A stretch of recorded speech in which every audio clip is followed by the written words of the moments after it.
Hi everyone and welcome back to GK Today. I am Sia and very good morning. यहाँ पे हम 27 and 28 जुलाई के most important current affairs का discussion कर रहे हैं बट फर्स्ट लास्ट डे के करंट अफेयर्स का हम यहाँ पे वन टाइम रिवीजन करेंगे and they are what is the name of India's first supersonic jet fighter aircraft which is set to retire by September 2025 और ये जो एयरक्राफ्ट था option number C fighter aircraft MiG 21 bison जो कि Russia से है and Indian air force इसे retire करेगा ये अनाउंसमेंट की जा चुकी है. The next is what is the name of committee constituted by central government to handle major disasters with national impact. So recently इस कमेटी की जो मीटिंग है वो हुई थी एंड दैट्स व्हाई ये न्यूज़ में रही थी और इस कमेटी का नाम है option number C national crisis management committee. PM Modi इसे हैंड करते हैं लेकिन एक पोस्ट है यहाँ पर and that is the secretary and कौन है at present and that is TV Somanathan. Last time मैंने आपको फॉर्मर जो सेक्रेटरी थे उनके नाम बता दिया था that is Rajiv Gauba. So please note Rajiv Gauba को रिप्लेस करके बेसिकली सक्सीड करके रिसेंटली जो सेक्रेटरी बने हैं chairperson national crisis management committee के दैट इज टीवी सोमनाथन. चलिए आगे बढ़ते हैं. Which country has recently experienced a massive outbreak of the toxic algae that is Karenia mikimoto. और यह रिसेंटली जो मैसिव आउटब्रेक है प्रकोप है किस कंट्री में देखने को मिल रहा है टॉक्सिक एल्गी का. इसके कारण जो मरीन लाइफ है वो डेंजर में है डेथ रिकॉर्ड की जा रही है and that is option number C Australia में यह देखने को मिल रहा है. The next is the Ministry of Women and Child Development has introduced Palna scheme under which mission. So Ministry of Women की यहाँ पर 3 prestigious स्कीम है and the one is Mission Shakti and Mission Shakti के भी 2 parts divided है संबल and सामर्थ्य and सामर्थ्य scheme का पार्ट है the Palna scheme under Mission Shakti by Ministry of Women. The next is income tax day celebrated on which day every year and that is option number C 24 July. The next is what is the theme of 4th edition of World Food India 2025 and that is processing for prosperity. It is the theme. The next is which state has become a national leader in implementing the Panchayats Act 1996 that is called PAISA and the leading state बना है the heart of India and that is Madhya Pradesh. The next is where was the Gobia solar power project inaugurated in July 2025 and recently इसका जो inauguration है वो राजस्थान में हुआ है. The next is which state or UT government has announced a hike in cash awards for Olympic medalists under the मुख्यमंत्री खेल प्रोत्साहन योजना और दिल्ली गवर्नमेंट ने इसे अनाउंस करा है recently. The next is which state government has launched foreign language scheme named CM Flight to boost overseas employment और यह असम से आई थी. And the last one, which state government has established a Kargil Shaurya Vatika to honor soldiers who died in the 1999 Kargil war और ये initiative Rajasthan से आया है. Back to the session. So आज जो टॉपिक हम डिस्कस करने जा रहे हैं हम डिस्कस करेंगे प्लेस इन न्यूज में एक आइलैंड को पीएम विकास स्कीम को हम डिस्कस करेंगे. नासा ने रिसेंटली एक सैटेलाइट मिशन को लॉन्च करा उसके बारे में डिटेल डिस्कस करेंगे. IRNSS बेसिकली इंडियन स्पेस के लिए काफ़ी इंपॉर्टेंट मिशन है यह इसरो का है इसके बारे में हम डिस्कशन करेंगे. IRDAI को रिसेंटली न्यू चेयरमैन मिले हैं कौन है और काफ़ी जानते हैं हम उन्हें बिकॉज उनकी जो पोस्ट है काफ़ी टाइम चेंज होती जा रही है एंड नाउ न्यू चेयरमैन बन चुके हैं IRDAI के. एंड यशोदा AI को हम जानेंगे किसने इसे लॉन्च करा है एंड रिसेंटली एक स्कीम आई है कल्चर ऑफ साइंस को प्रमोट करने के लिए किस मिनिस्टर ने इसे लॉन्च करा इसके बारे में हम जानेंगे. एक इंडेक्स दैट इज नमो उसके बारे में हम डिस्कशन करेंगे. रामसर कन्वेंशन का रिसेंटली कॉप हुआ है कौन सा है उसके बारे में हम डिस्कशन करेंगे. एंड इंडिया का एक major programme that is on ethanol और उसके टारगेट को हमने कंप्लीट कर लिया है इसको हम यहाँ पे डिस्कस करें. The first question, ethanol blended petrol program was launched by which ministry? So EBP program को हम यहाँ पे डिस्कस कर रहे हैं और किस मिनिस्ट्री ने इसे लॉन्च करा है and that is option number C ministry of petroleum and natural gas ने इसे लॉन्च किया है. कब इसे लॉन्च किया गया था 2003 में इसे लॉन्च किया गया था मिनिस्ट्री ऑफ पेट्रोलियम के द्वारा जिसके रीसेंट कैबिनेट मिनिस्टर कौन है that is Hardeep Singh Puri. He is the recent cabinet minister. Overall main objective क्या है EBP प्रोग्राम का इको फ्रेंडली फ्यूल को बनाना है कार्बन एमिशन जीरो करना है और जो ऑयल इंपोर्ट है उसे रिड्यूस करना है यही इसका टारगेट है. And recently EBP programme news में क्यों रहा बिकॉज हमने एक टारगेट कंप्लीट करा है. बेसिकली EBP प्रोग्राम की जो डेडलाइन थी वो 2030 थी लेकिन हमने 2025 तक ही इसका जो टारगेट है उसे अचीव कर लिया. एंड टारगेट क्या है 20% ethanol blending in petrol, petrol में 20% एथेनॉल की ब्लैंडिंग, यह है टारगेट है। और 5 साल पहले ही हमने इसे कंप्लीट कर लिया and that's why EBP programme अभी न्यूज़ पे चल रहा है। ओवरऑल 2003 में इसे लाया गया था। कुछ पॉलिसीज है जो इस प्रोग्राम से एसोसिएटेड है, उन्हें आप ध्यान रख लीजिए एंड दे आर 2018 में इसे लॉन्च किया गया था, that is national policy of biofuel. So ABP programme इसी के तहत फंक्शन करता है। 2022 में इसमें मेजर अमेंडमेंट यहाँ पर हमें देखने को मिले थे। सो एनपीबी को हमने डिस्कस करा, पॉलिसी 2018 वाली, ठीक है। एंड इसी के साथ जो एथेनॉल ब्लेंडिंग प्रोग्राम है, ये दो पार्ट्स में डिवाइड था। पहला था 21-22 तक, और तब तक 10% एथेनॉल ब्लेंडिंग की जो टारगेट है वो कंप्लीट हुई थी यहाँ पर, and that year was 21-22। And now the second target 20%, और वो अचीव हो चुका है कब तक, 25 एंड 26 फाइनेंशियल ईयर तक, ठीक है। सो यह पॉइंट आप नोट कर लीजिएगा। इसी के साथ यहाँ पे हम डिस्कस करेंगे रिन्यूएबल एनर्जी को डिस्कस किया जा रहा है, इंडिया के मिशन को डिस्कस किया जा रहा है, ईबीपी प्रोग्राम, और इसी से रिलेटेड एक major update and that is NGHM, national green hydrogen mission it is. Please note, NGHM के साथ ही ईबीपी प्रोग्राम अलाइन करता है बिकॉज दोनों का गोल सेम है, क्लीन एनर्जी को प्रमोट करना। एनजीएचएम को कब लाया गया था, यह भी आप ध्यान रख लेना, 2023 में इसे लाया गया था। मिनिस्ट्री ऑफ एनवायरमेंट के तहत यह आता है, जिसके कैबिनेट मिनिस्टर कौन है, भूपेंद्र यादव एट प्रेजेंट। इसके लिए जो टोटल बजट था वो कितना था, 19744 करोड़ का बजट है नेशनल ग्रीन हाइड्रोजन मिशन के लिए। टारगेट ईयर कौन सा है, 2030 है।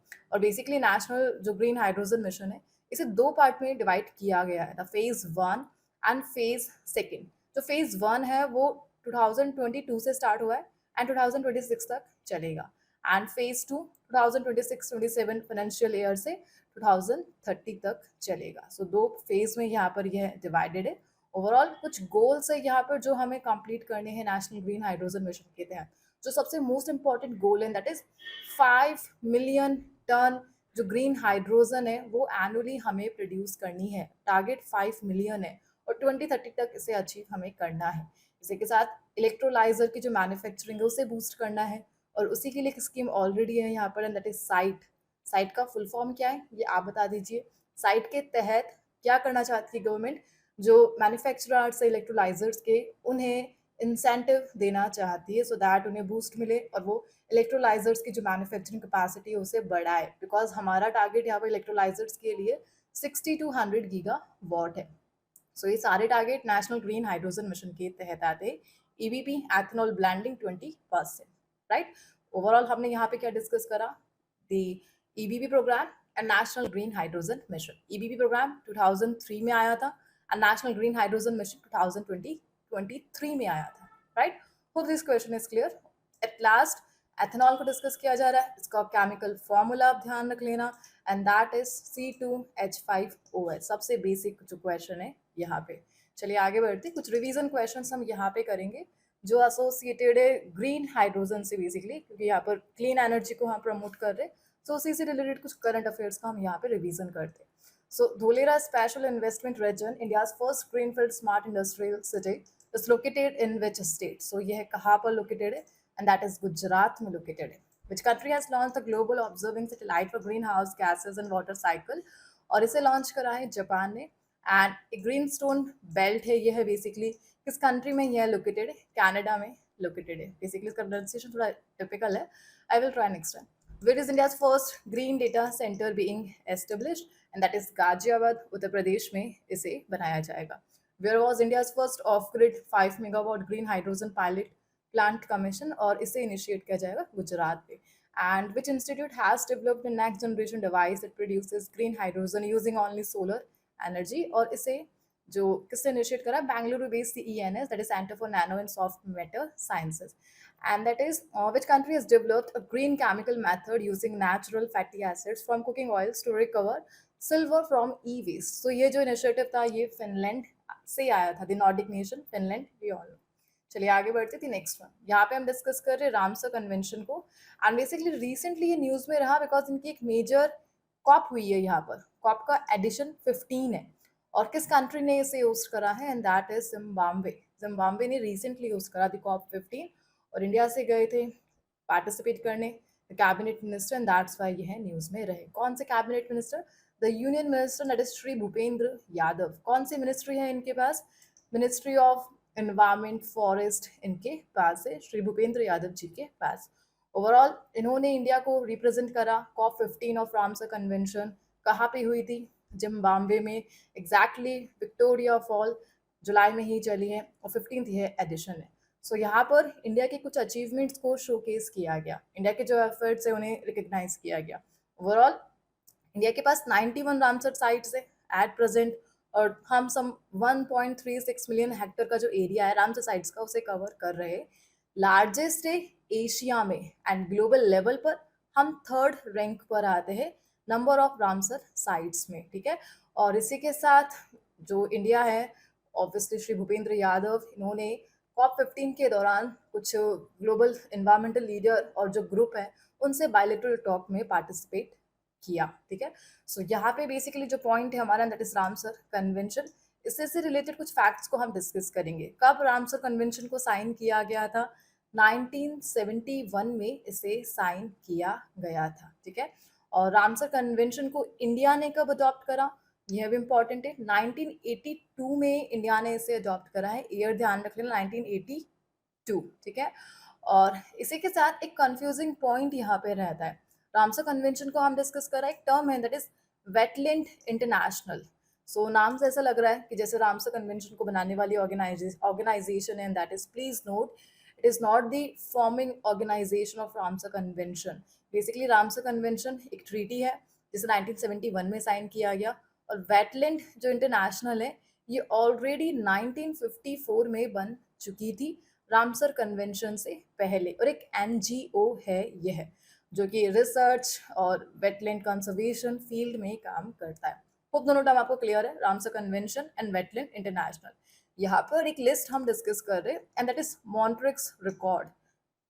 सो मॉन्ट्रिक्स रिकॉर्ड यह है किसके लिए स्टैंड करता है? सो एक टाइप का ये रजिस्टर है जो रामसर कन्वेंशन की क्रिटिकली इंडेंजर्ड साइट से उनकी लिस्टिंग करता है। So point to be remember, यह एक रजिस्टर हो चुका है।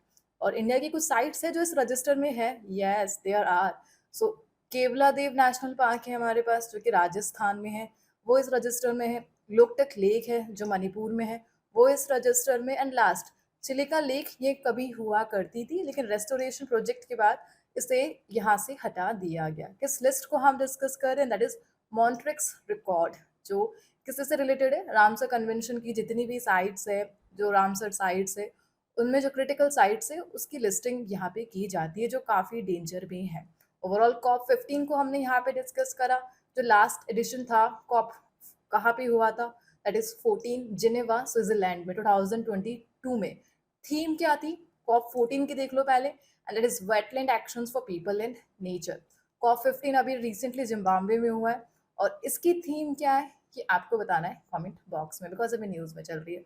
ओवरऑल एक पॉइंट आप ध्यान रख लेना, क्योंकि इस मीटिंग में श्री भूपेंद्र यादव ने जो भी मीटिंग्स करी साइट्स लीडर से एंड सीएमएस से एंड रामसर कन्वेंशन लीडर से यहाँ पर की है। So site group, CMS, Ramsar, यह अभी न्यूज़ में रहे। चलिए आगे बढ़ते हैं। सो रामसर वर्ड को हम यहाँ पे की बनाते हैं और इससे रिलेटेड जो करंट अफेयर्स थे उनका रिवीजन करते हैं। Who has become the first Indian to be honored with the Ramsar Award for Wetland Wise Use? और ये फर्स्ट इंडियन कौन बने हैं? एंड दैट इज जय श्री वेंकटेशन, ठीक है। फर्स्ट पर्सन है Ramsar award for wetland wise use, इन्हें ये अचीवमेंट मिला है। The ministry of environment, forest and climate change organized the World Wetland Day 2025 event at which Ramsar site, and that is Parvati Arga, Uttar Pradesh में यह located है। And the next is which two Indian cities recently joined the list of accredited wetland cities under the Ramsar Convention?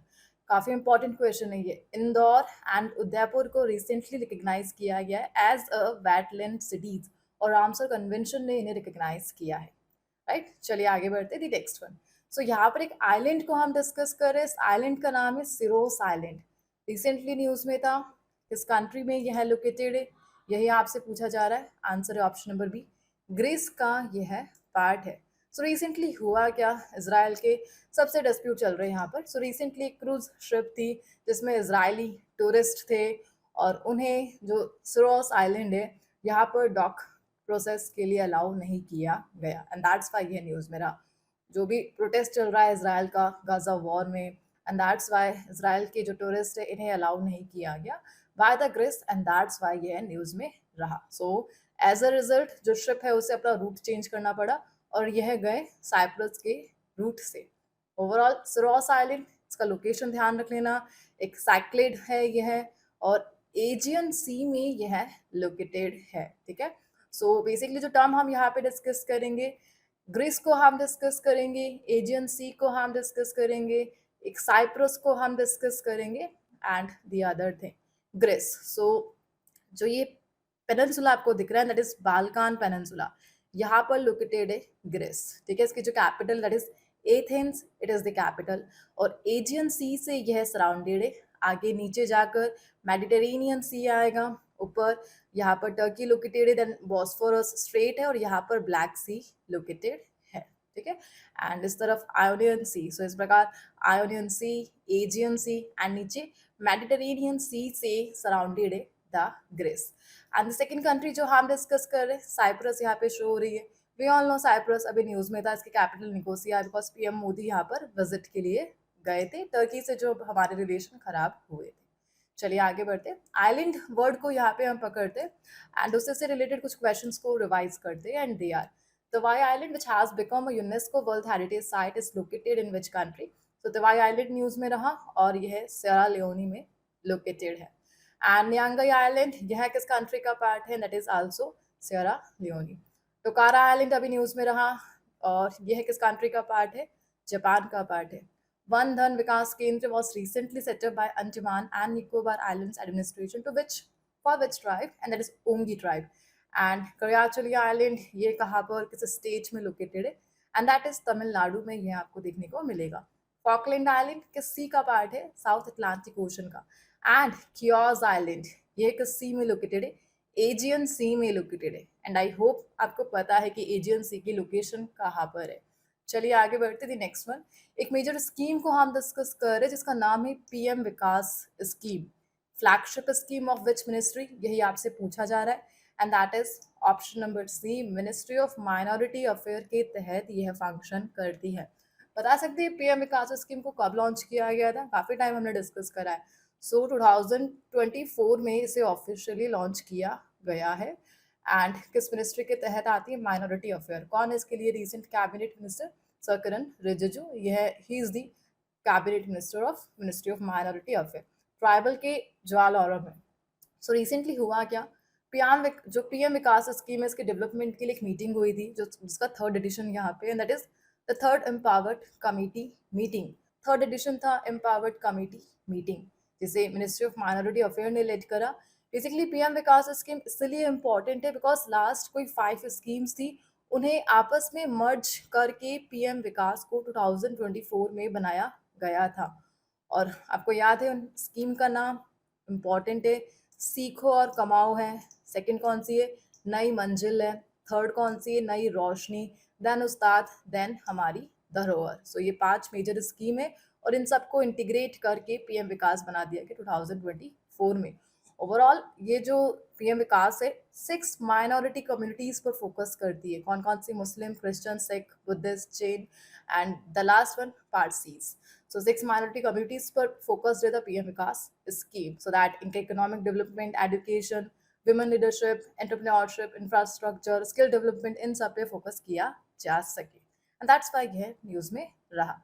Implementing agency अगर आपसे पूछा जाए PM विकास की कौन है, देन प्लीज आप बता देना कि skill India mission and skill India portal, यह दोनों इम्प्लीमेंट करता है पीएम विकास को, right.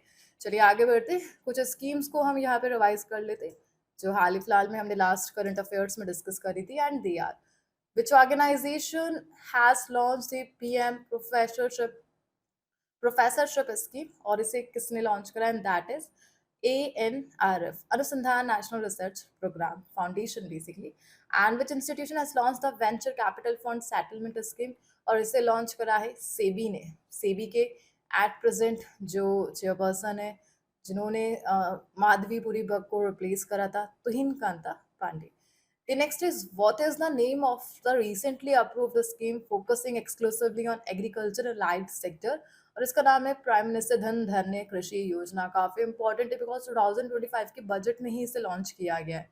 PM Vikas scheme we all know ministry of minority affair के तहत यह आती है। And which government department is launch the campaign for saturation of financial inclusion scheme, and that is department of financial services. The next is travel allowance scheme, और इसे किसी state government ने launch करा, that is UP. And Pradhan Mantri Kaushal Vikas Yojana, इसे किसने launch करा है? Ministry of skill development and entrepreneurship ने। चलिए इसके कैबिनेट मिनिस्टर कौन है, इसका आंसर आप कमेंट बॉक्स में कर दीजिए। चलिए आगे बढ़ते हैं नेक्स्ट वन। सो यहाँ पे हम आज डिस्कस कर रहे हैं नासा का एक प्रेस्टिजियस सैटेलाइट मिशन जिसे उसने लॉन्च कर दिया, एंड दैट्स व्हाई ये न्यूज़ में चल रहा है। So which space organisation has launched a twin satellite mission called tracers to study Earth's magnetic field और shield। So basically Earth का जो मैग्नेटिक शील्ड है उसे स्टडी करने के लिए यहाँ पर एक प्रोग्राम को लॉन्च किया गया, सैटेलाइट मिशन जिसे नासा ने लॉन्च करा है। और यहाँ पर ये जो प्रोग्राम दैट इज ट्रेसर, इसका फुल फॉर्म भी ध्यान रख लेना, and that is tandem reconnection and electrodynamics reconnaissance satellite, यह इसका फुल फॉर्म है और इसे रिसेंटली नासा ने लॉन्च किया है। सो कैलिफोर्निया बेस्ड स्टेशन से इसे लॉन्च किया गया। इसके लिए जो रॉकेट है वो स्पेस एक्स का जो फॉल्कन 9 है उसे यूज किया गया। ओवरऑल इस मिशन का मेन ऑब्जेक्टिव क्या है? सोलर विंड किस प्रकार अफेक्ट करती है अर्थ की मैग्नेटिक शील्ड को, इसको स्टडी करेगा नासा का ट्रेसर मिशन जिसे जुलाई में लॉन्च किया गया, एंड दैट्स व्हाई ये न्यूज में रहा। ओवरऑल नासा से रिलेटेड कुछ क्वेश्चंस के आंसर आप मुझे कर दीजिए। द फर्स्ट वन, नासा का फर्स्ट लैंड ह्यूमन मिशन कौन सा था? We all know Apollo 11 it is, ठीक है। एंड एक major telescope that is Hubble telescope, एक major telescope that is Hubble space telescope, यह है किससे रिलेटेड है? नासा से। एंड स्पेस एक्स को यहाँ पे डिस्कस किया जा रहा है। स्पेस एक्स का first privately develop space craft को बता सकते हैं जो ऑर्बिट में पहुंचा था, and that is Falcon 1। and who is the founder and CEO of SpaceX, and that is Elon Musk, we all know। and यहाँ पर SpaceX का स्पेस क्राफ्ट न्यूज में है बिकॉज यह बनेगा द ट्रांसपोर्ट ह्यूमंस को मार्स तक पहुंचाने के लिए, and that is starship, right. चलिए आगे बढ़ते हैं। कुछ नासा से रिलेटेड जो करंट अफेयर्स है उनका रिवीजन हम यहाँ पे करते हैं, and they are, so who has become the first Indian to complete NASA's Air and Space program? And we all know that is Jahnavi Dangeti. इन्होंने नासा का एयर एंड स्पेस प्रोग्राम को कंप्लीट करा है। एंड नासा टेस्ट मिशन इसका primary objective क्या था?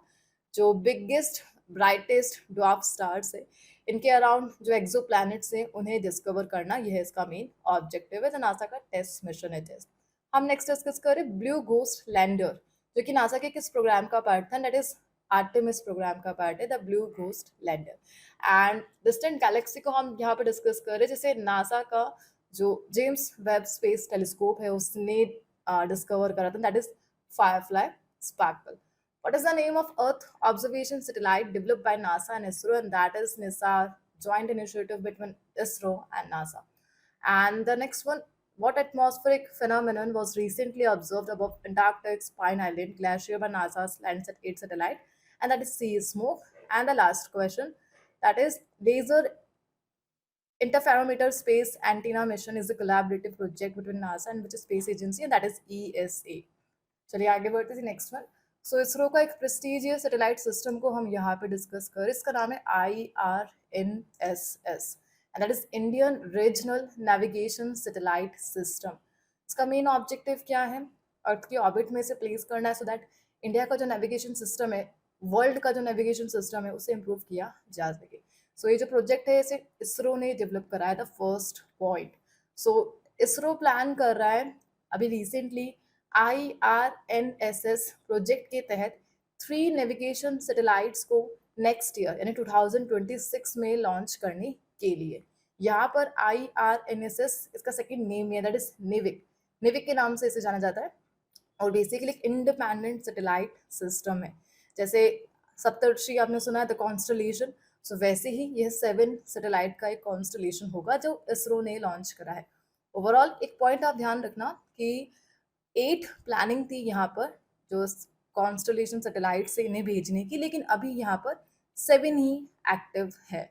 और इन्हें 2 पार्ट्स में डिवाइड किया गया है। जो 3 सैटेलाइट्स है इस प्रोजेक्ट की, उन्हें जियो स्टेशनरी ऑर्बिट में प्लेस किया जाएगा और जो अदर 5 है उन्हें जियो सिंक्रोनस ऑर्बिट में प्लेस किया जाएगा। ये डिफरेंस है इन 8 सैटेलाइट में, जिसमें से केवल 7 अभी एक्टिव है और उनमें से 3 को नेक्स्ट ईयर इसरो भेज देगा। किसकी हेल्प से? सो इसरो का यहाँ पर पार्टनर है, उसका जो कमर्शियल आर्म है दैट इज अंतरिक्ष। सो अंतरिक्ष की हेल्प से इसे भेजा जाएगा। ठीक है।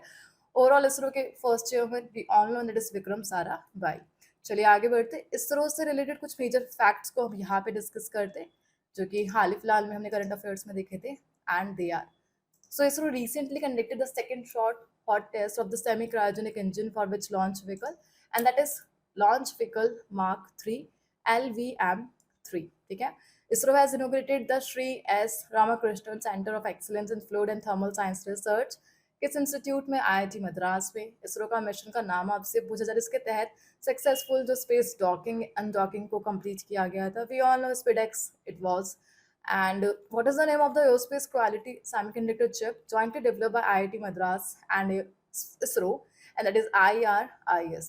And recently ISRO ने डेवलप करा है फीस्ट सॉफ्टवेयर एक टाइप का, किस इंस्टीट्यूट पर? IIT हैदराबाद में। And what is the primary purpose of the NVS-02 satellite जिसे इसरो ने डेवलप करा है? सो बेसिकली इंडिया का जो नेविगेशन सिस्टम है जिसके तहत लोकेशन को प्रिसाइसली डिटेक्ट किया जाता है, एंड दैट इज नेविक। सो उसी का यह पार्ट है बेसिकली, जिसे अभी हमने रिसेंटली डिस्कस करा था। नेविक उसका सेकंड नेम है। एंड इसरो का new third launch pad space centre कहाँ पर जाएगा? And that is Sriharikota Satish Dhawan space centre. Space का बेसिकली स्पेस सेंटर है यह, और इसरो का न्यू थर्ड लॉन्च पैड। चलिए आगे बढ़ते। 7th क्वेश्चन को हम डिस्कस कर रहे हैं। रिसेंटली अपॉइंटमेंट कैटेगरी को हम डिस्कस कर रहे हैं, और IRDAI के लिए अपॉइंटमेंट हुई है। IRDAI यहाँ पे स्टैंड करता है insurance regulatory and development authority of India, and recently इसके जो न्यू चेयरमैन बने एंड दैट इज अजय सेठ। सो ये नाम काफ़ी फेमिलियर है, हमने काफ़ी टाइम अजय सेठ सर को डिस्कस करा है।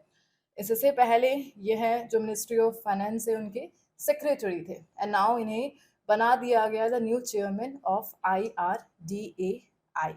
बेसिकली एक स्टैट्यूटरी बॉडी है IRDAI, और इनका जो हेडक्वार्टर है हैदराबाद तेलंगाना में लोकेटेड है, और रिसेंटली बनाया गया अजय सेठ को। ओवरऑल अजय सेठ इनसे पहले सेक्रेटरी थे फाइनेंस के, और वहाँ पर भी उन्होंने सक्सीड करा था तुहिन कांता पांडे को, बिकॉज तुहिन कांता पांडे ने जी ने सेबी के चेयरपर्सन की पोस्ट संभाली थी, और तुहिन कांता पांडे ने माधवीपुरी बक को रिप्लेस किया था। ओवरऑल इन पर करप्शन के चार्जेस चल रहे थे, दैट्स वाई। ठीक है। सो यहाँ पे ध्यान रख लेना कि अजय सेठ ने रिसेंटली देबाशिष पांडे को सक्सीड करा है, एंड 3 इयर्स का इनका टर्म रहने वाला है as a chairman of IRDAI। IRDAI इनका मेन ऑब्जेक्टिव क्या है इस बॉडी का?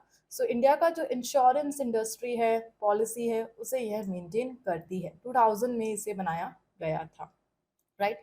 चलिए आगे बढ़ते हैं। The next one, which organization has launched Yashoda AI, India's first artificial intelligence literacy campaign for rural women? और इसे रिसेंटली लॉन्च करा है NCW ने, that is national commission for women. National commission for women ये किस ministry के तहत function करती है? That is ministry of women and child development. सब बता देंगे, ऑब्वियसली विमेन ओरिएंटेड है।